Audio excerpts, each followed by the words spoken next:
Regarde, je vais te montrer quelque chose d'extraordinaire. Ça, c'est le jardin sauvage de mon ami Paul de Gobert. Découvre une fois un jardin belge. Encre de Chine. Oui. Ah oui. Magnifique. Malheureusement, Paul ne sait pas être avec nous aujourd'hui parce qu'il est retenu par d'autres obligations. Mais tu vois ce que c'est aussi le jardin chez nous. Tu vois que c'est inspirant. Hein. Oui, un jardin, ça se cultive aussi. Oui, c'est très beau. Douceur. La cité.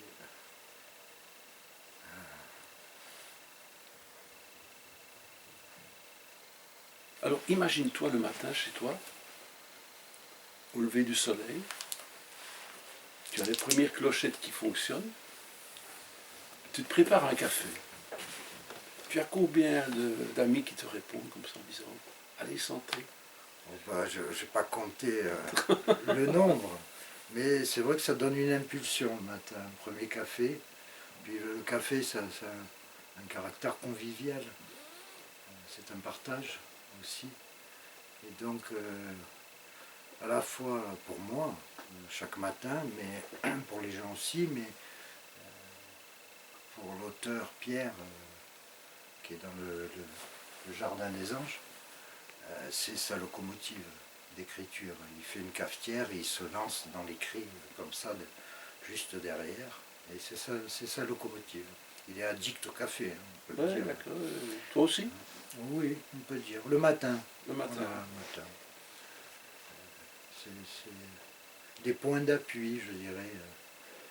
Et puis, quand j'ai terminé d'écrire une page, des fois, j'ai besoin de faire une cafetière pour relancer la suite. Mais qui est Philippe Muncho? Alors ça, c'est une question. Alors, il est tout jeune, il est gamin, qu'est-ce qu'il fait?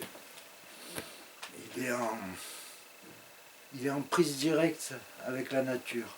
Déjà. Avec les éléments, ouais. Donc c'est un indomptable alors. Indomptable, je ne sais pas. Il est dompté par la nature lui-même. Mais enfant, oui, j'ai ces souvenirs-là de contemplation déjà. Déjà. De contemplation et d'écoute dans la nature, que ce soit le chant des oiseaux, les animaux, le vent, des choses méditatives, oui, des comportements méditatifs déjà dans l'enfance, oui. Tu n'es pas un pêcheur. Si. Donc tu es un sportif contemplatif déjà. Oui, sportif. Oh, moi, je ne vais pas à la pêche au gros. Hein. Je fais la pêche pour la soupe, comme on dit, le poisson de roche, choses comme ça. Et donc tout jeune déjà. Oui, oui, oui. Oui, j'avais déjà ce rapport-là. On lisait chez toi? Oui. Je disais souvent que j'ai eu la chance d'avoir des livres à la maison. Et il y avait des livres jusque dans les toilettes. Ah, c'est comme chez nous. Voilà. Je me suis rendu compte après de la chance que ça avait été, parce que j'ai d'autres amis, quand on rentrait dans leur salon, il y avait un immense écran plat, mais il n'y avait pas de livres. Moi j'ai toujours mes croques blancs, j'ai toujours L'Enfant et la rivière, Bosco. Quels sont tes premiers livres qui te reviennent en mémoire? Je disais dans le livre, Le Jardin des Anges, je disais que je suis passé de Pif Gadget à Cyrano de Bergerac, d'Edmond Rostand. Là, alors, et cela sans transition. On est en 75 alors là. Oui.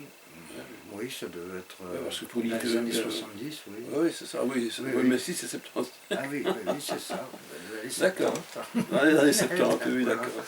Et il y a eu une bascule, un anniversaire où ma grand-mère m'a offert ce livre, et où je suis passé des dessins avec les bulles à une seule image par chapitre. Donc, mais par contre, il y avait un flot d'écriture dans ce livre, une musicalité aussi. Ah, déjà la musique. Ah oui, ça sonnait terrible, sonnait terrible.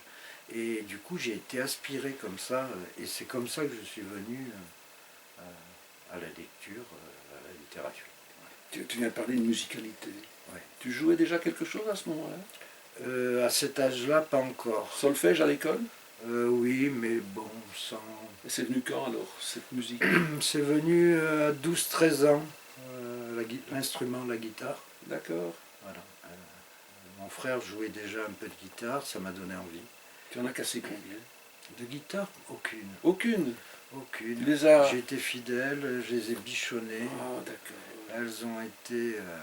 oui, ces guitares-là, ça a été des compagnes de l'existence. Moi, je vais donner la mienne à mon petit-fils, moi, tu vois. Une belle guitare de jazz, parti. maintenant, alors c'est lui qui continue à la cajoler, comme tu dis. C'est bien que ça. Donc, la musique très jeune, déjà. Oui, oui. Mais insatisfait. Parce que tu as voulu, à ce moment-là, mettre ta propre musique, Assez rapidement. Assez rapidement. Assez rapidement, j'ai voulu composer moi-même. Oui. Oui. J'avais cette envie-là d'aller chercher. Mais c'est un peu comme pour l'écriture, d'aller chercher, de raconter l'indicible, quelque chose qui est d'impalpable. Donc il y a un copain, deux copains qui se mettent autour de la table aussi, oui. et vous commencez. Voilà, c'est comme ça que c'est parti. Et je sais que bon, autour de moi en Corse, dans toutes les familles, il y a un guitariste, ça joue beaucoup. Timide? Beaucoup de musiciens. Tu es timide? Oui, j'avais une forte timidité enfant. C'est incroyable. Et je pense que d'aller jouer de la musique sur scène face aux gens, ça m'a une séduction, beaucoup aidé. Oui, il y a toujours, que ce soit, je pense, dans l'écriture, que ce soit inconscient ou pas, ou même dans la musique, l'envie de quelque chose de séduire, certainement. D'accord. Mais après, je pense que c'est valable pour les deux disciplines. C'est-à-dire que faire de jolies notes ou aligner de jolis mots, ça ne suffit pas. Je pense que si ça ne véhicule pas d'émotion, ça a peu d'intérêt. Voilà. On peut, avec n'importe quel instrument, faire de très jolies notes, mais si ça ne véhicule aucune émotion... Si tu es crispé, tu peux t'envoyer en arrière, ça bouge. Oui, ça fonctionne. Ah ouais. Oui, donc tu te mets comme tu veux. C'est total. C'est comme une guitare. Hein. Donc les premières notes. Des concerts déjà jeunes? Ça a commencé, j'avais 17 ans. D'accord. 17 ans les concerts. Ouais. Donc tu oses quand même affronter le public. Oui, hein. oui, ça a été un grand écart, c'est-à-dire passer de ma chambre à la scène. T'as pas fait la danse, alors? Non. L'existence est trop courte, sinon j'aurais essayé. D'accord. Oui. Ça m'aurait plu. Tu es où à ce moment-là? À cet âge-là, je suis à Bastia. Déjà à Bastia? Ouais. Je suis à Bastia et je suis entouré d'amis qui jouent de la musique. Et donc on a beaucoup d'échanges. Chaque fois que quelqu'un trouve un nouvel accord, il le fait partager. Il y a une vraie émulation au niveau de la musique. Mais l'écriture, elle est parallèle déjà à ce moment-là ou bien Elle est parallèle, c'est interpénétrant aussi, mais elle est sous forme de poésie et de chanson à cette époque-là. Voilà, à cette époque, c'est sous cette forme qu'elle apparaît. C'est venu plus tard, oui. Le texte est venu plus tard. Mais à cette époque-là, oui, c'est sous format chanson ou format poésie. Et qu'est-ce qui t'a un peu inspiré, je veux dire, dans la littérature, dans la poésie? C'est un professeur, c'est la lecture, c'est un instituteur peut-être plutôt qui t'a ouvert les yeux là? Oui, je crois. Il y a eu deux professeurs qui ont été importants, non seulement sur la transmission de ce qu'ils pouvaient me donner, mais sur le fait de m'autoriser. De t'affranchir? Oui, de m'autoriser à le faire. Parce que c'est comme vous dites en musique, il y a eu Mozart, il y a eu... Donc qu'est-ce qu'on va aller faire derrière? Tout à fait. Voilà. Mais c'est pareil, il y a tellement eu dans la littérature tellement de belles choses écrites. Voilà. Quel intérêt de venir derrière rajouter son texte? Je pense que c'est de raconter sa propre histoire, ou celle qu'on a créée. Le regard qu'on a sur les choses. Son regard sur les choses qui peut donner sens à la démarche. Sinon, on pourrait dire que tout a été écrit, ou que tout a été composé. Et voilà, même si c'est Je crois qu'il y avait un proverbe asiatique qui disait que la musique est un immense océan et au cours d'une vie, on n'en traverse qu'une toute petite partie.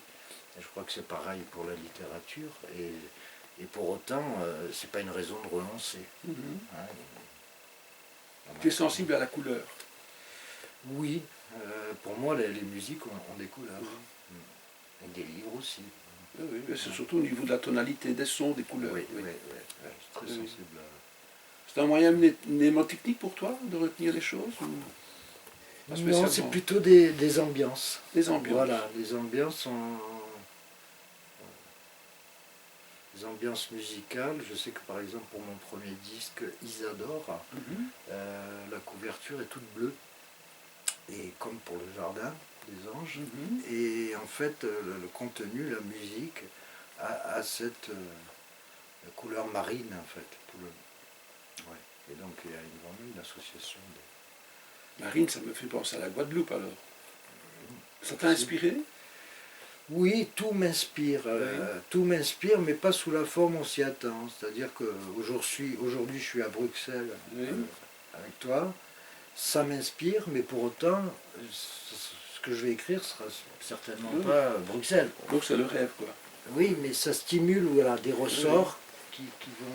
Qu'est-ce que tu as retenu de la Guadeloupe? Parce qu'on en a parlé tantôt, un petit peu que tu avais été là-bas. La Guadeloupe, les îles sous le vent. Oui. J'ai retenu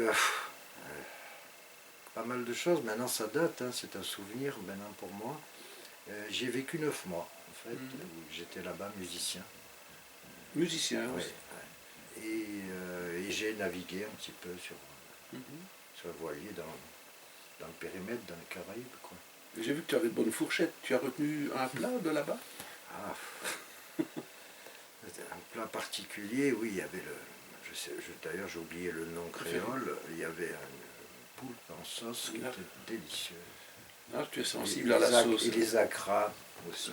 Les acras de morue qui étaient très bons. D'accord. Le rhum, Et le des couleurs citron vert. particulières là-bas?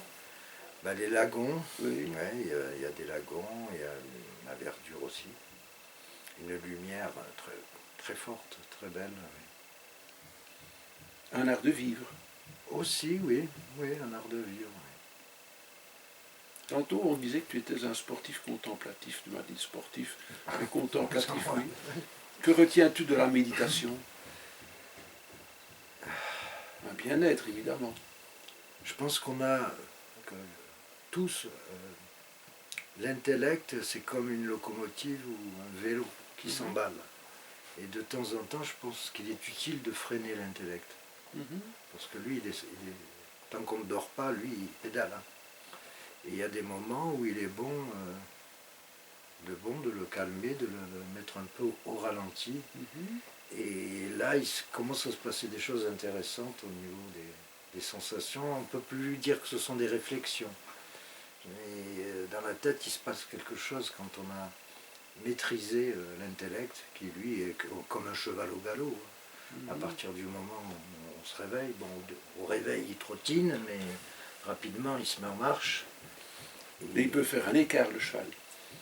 Il peut faire un écart. Je reprends les guitares. Est-ce qu'une dissonance peut te faire imaginer quelque chose sur cette dissonance? Ben oui, parce qu'on n'est pas, dans la vie quotidienne, on n'est pas tout le temps zen ou hyper heureux. Il y a des moments où on peut avoir des angoisses, des moments, je pense que tout est matière. Parce que c'est vrai, prendre une guitare et toucher deux cordes inattendues, ça crée quelque chose. Oui, ce qu'on disait tout à l'heure à propos des accidents qui peuvent arriver et qui génèrent une voix nouvelle.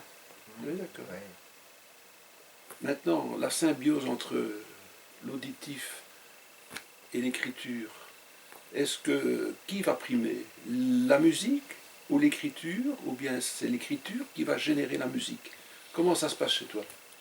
Je crois, j'ai pas une recette particulière, je pense que ça dépend. Il y a quelquefois T'as une mélodie qui traîne en tête, alors. Voilà, quelquefois c'est le texte qui arrive en premier. Ou c'est le texte. Et quelquefois c'est la musique qui arrive la première. Voilà, et j'adapte un texte. J'ai pas une recette de travail. Et il y a toujours cette notion d'inattendu dans la création pour moi, parce que Il y a quelques fois, j'ai eu l'impression de composer des musiques, mais que quelqu'un m'avait soufflé à l'oreille. Elle est arrivée comme ça. Et pour l'écriture, c'est pareil. Il y a des jours où je suis très, très surpris de ce qui vient de se passer sur la page. Et c'est quand même ma source d'intérêt.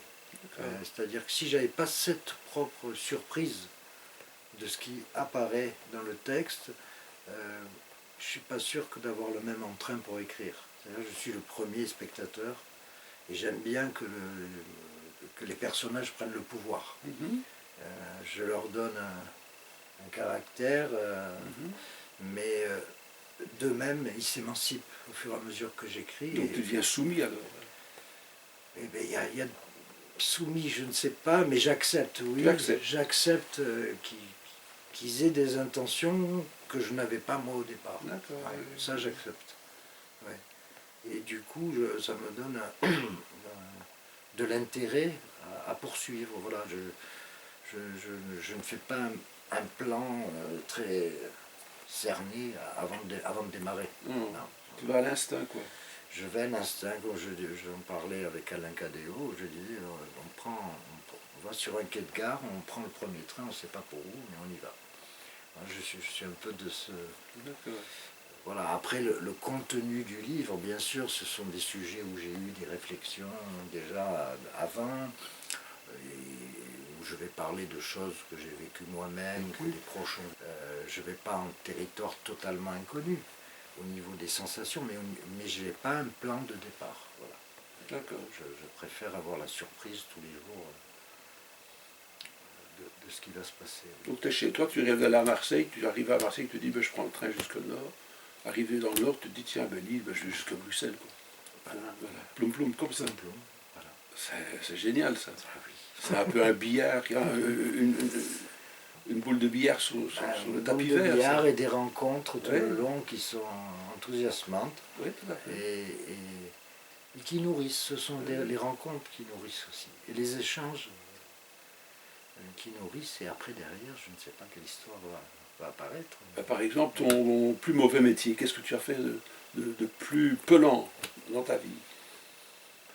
Franchement, Oui. j'ai aimé tous les métiers que j'ai Ça, pratiqués. c'est génial, ça. J'ai aimé, j'allais dire presque passionnément, oui, tous les métiers C'est le métier. que j'ai pratiqués. Et à partir du moment où je n'apprenais plus rien, il fallait que j'en change. D'accord. Voilà.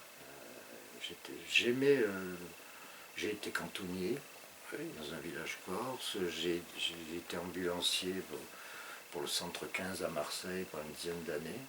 J'ai vraiment fait ces métiers avec passion. J'ai été régisseur lumière son à la Cité de la musique de Marseille. J'ai beaucoup aimé ce travail. J'ai travaillé dans l'informatique. Voilà, c'était vraiment très diversifié. Et tant que j'apprenais, j'étais content de me lever le matin. Par contre, à partir du moment où j'avais l'impression d'avoir fait le tour du sujet, il fallait que j'en change parce que sinon je ne pouvais plus avoir de passion dans ce que je faisais. Tu fais de la voile? Oui. J'ai commencé par le Petit Optimiste dans le vieux port de Bastia. Et puis ensuite j'ai eu la chance de naviguer un petit peu en Guadeloupe sur une belle goélette. Et puis... Je me suis arrêté au Vaurien et à la Caravelle. C'était à peu près, bon, le Vaurien c'est un optimiste. On a de belles sensations. Oui, tout à fait. Mais pour le moment, qu'est-ce que tu fais comme bateau? Ben là, j'ai un ami qui a un 12 mètres 50. On navigue, on est allé quand même jusqu'à Madère, sur l'Atlantique. On voulait aller jusqu'à New York et puis finalement on n'a pas pu pour plein de raisons techniques. Et puis on a navigué ensemble en Méditerranée, voilà, la Sicile, Sardaigne, Capraille, la Corse. Encore maintenant? Oui. Tu ne t'ennuies pas donc? Non, m'ennuyer jamais, j'ai pas le temps. Ah, d'accord, pas le temps. De temps en temps, c'est pas mal de s'ennuyer aussi, ça fait émerger de certaines choses. C'est un luxe, hein? C'est un luxe, mais bon, rapidement, soit la musique, soit l'écriture prennent le pas, donc non, m'ennuyer, c'est rare. Oui, c'est rare. Bon, l'écriture pour la chanson, pour le chant est une chose, la poésie est une chose tout à fait différente, mais très, très proche malgré tout. Comment gères-tu un petit peu ces deux écritures?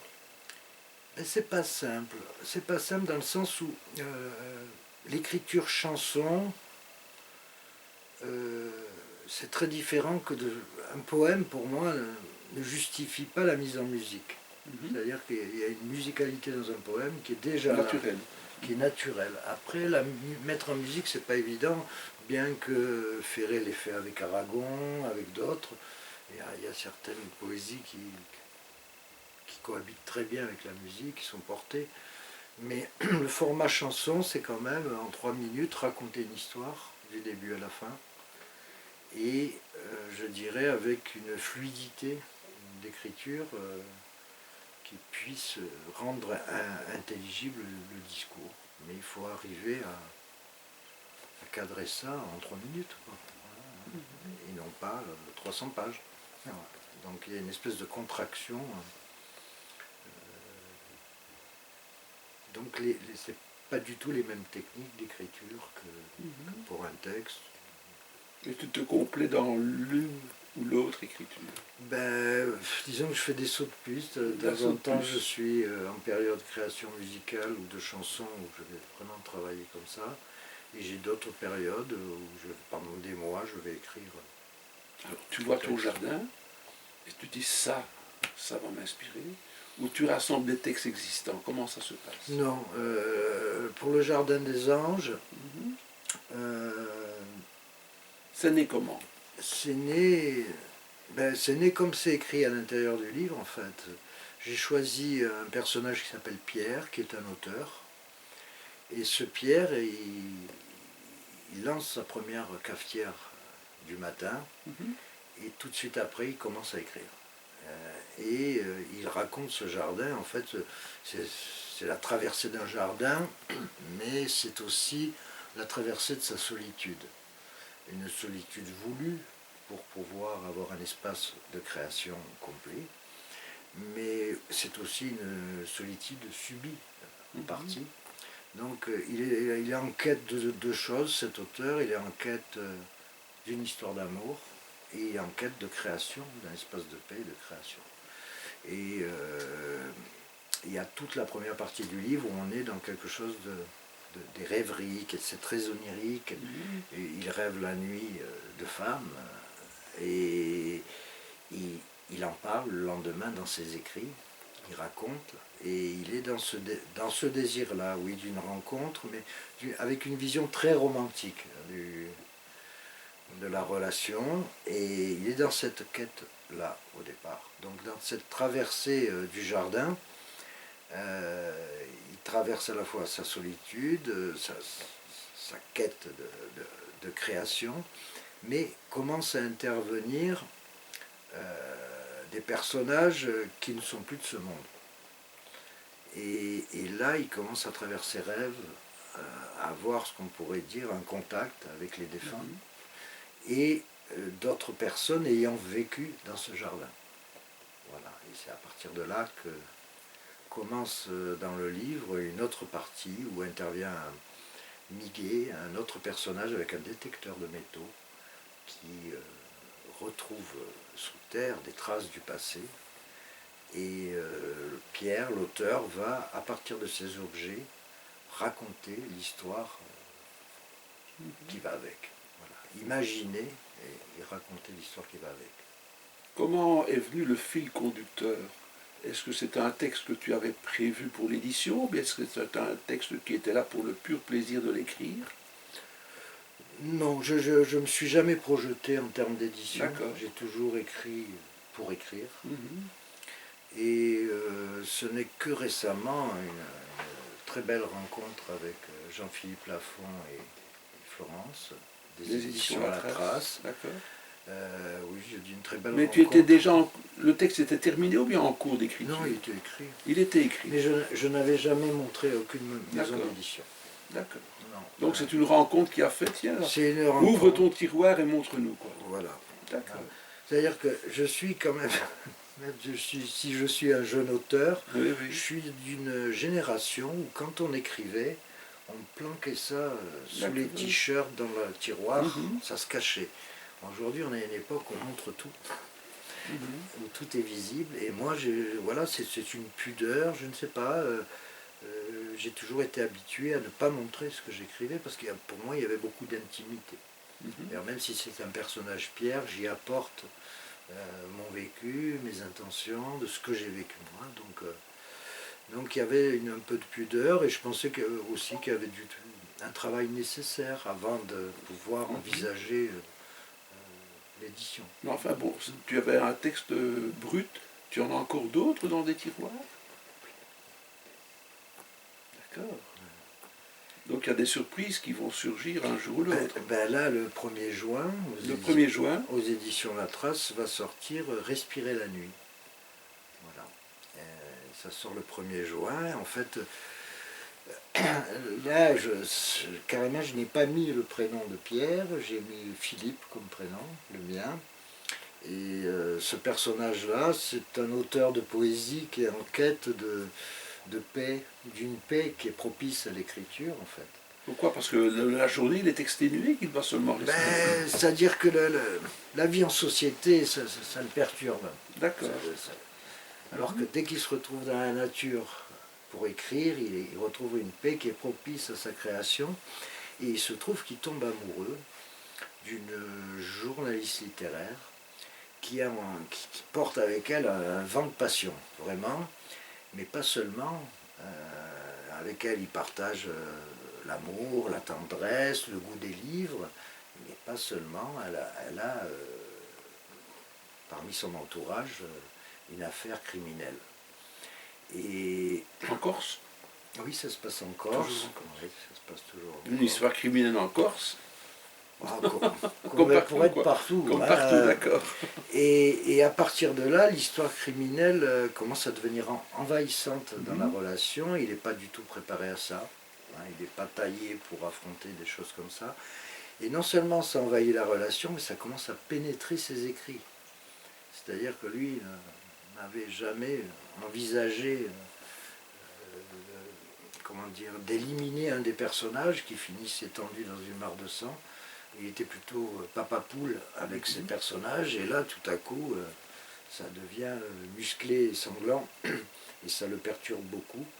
Et voilà, il en vient à douter de sa compagne, de la femme dont il est amoureux. Voilà. Et la musique intervient un peu? Oui, elle joue même un rôle, il y a une playlist qui joue son rôle à l'intérieur. Oh, pourtant, je n'ai pas lu encore, hein, mais tu vois, Ça va venir, 1er juin. on sent quelque chose, donc la musique est très importante là aussi. Très importante, et la cafetière italienne aussi. C'est une histoire de famille, quoi. La poésie, La poésie. elle vient quand? Le matin, le soir, la nuit? Il y a des moments plus précis ou bien tu... Donc ça peut être peut être en conduisant. En conduisant. Ça peut être en marchant. Tu t'arrêtes, tu écris. J'essaye de retenir. D'accord. J'essaye de retenir. Donc tu assimiles à ce moment-là la chanson aussi pour retenir, quoi. Oui, quelquefois j'affine même les chansons. J'ai écrit des textes de chansons. Avant-hier, dans le TGV, j'ai entendu 2-3 syllabes supplémentaires et D'accord, je d'accord. les ai notées et ça s'affine. Voilà. Même quand je ne suis pas en période d'écriture, dans ma tête, je continue à écrire. Oui. Mhm. Voilà. Après, c'est une matière. Quand on se met sur l'établi à l'ouvrage, à ce moment-là, il y a tout qui sort. Mais voilà, je peux réfléchir aux écrits, même sans papier, sans stylo. Je reviens à la musique. Tu es en concert, c'est la fin du concert, c'est les applaudissements, tu as des aficionados qui sont là. Comment ça se passe avec l'écriture? C'est la même chose? Non, c'est différent. C'est différent. La musique, on est dans l'instant. Mhm. L'instant. Vous êtes 200% sur l'instant. Avec la littérature, on peut être dans le futur, dans le passé, on peut être à différentes époques. On peut revenir, faire avancer la bande, repartir, tandis que quand vous jouez sur scène, c'est maintenant, c'est pas dans 10 minutes. Et tu vois la réaction directe. Direct, instantané. Il y a une façon, une densité qu'on peut mettre dans des applaudissements qu'on perçoit. Et en fait, je me demande si c'est pas ça qu'on vient chercher. Si c'est pas cette récompense-là qu'on vient chercher quand on va sur scène. Après, je pense que chacun a ses propres motivations. Hein, Mhm. mais oui, il y a quelque chose de fort. Il faut vraiment être dans le présent quand vous jouez de la musique, sur l'instant. Tandis qu'en littérature, bien sûr, il faut être dans le moment présent quand vous écrivez, mais il y a un rapport au temps qui peut se distendre comme ça, et un rapport au temps qui est complètement différent. Donc, ce qui est bien, c'est lorsque tu t'associes avec peut-être un autre écrivain, et ta musique, là, tu crées, je vais dire, une émulsion. Ben, Parce qu'encore une fois, tu portes le texte de l'autre. J'ai eu la chance, il y a 2 ans, de faire 3 dates dans le Cap Corse avec Alain Cadéot. Aussi. Et donc cette association littérature et musique, j'ai trouvé, en tout cas les gens étaient très contents, il y avait de bons retours. J'ai trouvé que ça se mariait très bien. C'était comme ça des petites pauses musicales au milieu de lecture. Et oui, je pense que ça, les mots et la musique vont très bien ensemble. Tu n'avais jamais fait ça auparavant? Non, non, j'avais pas eu l'occasion avec la littérature. J'avais fait des rencontres avec des peintres, oui. Albion X, qui est un peintre anglais. Oui, j'avais fait d'autres rencontres comme ça, mais avec la littérature, c'était la première. Cet été sera chaud. Il paraît, hein, chaque été de plus en plus chaud. Je pense que cet été, comme l'été précédent, je pense qu'avec les éditions La Trace, nous allons organiser une petite tournée. Tu vas remplir l'agenda, quoi. Voilà, on va dans des villages à la rencontre des gens finalement, plutôt que...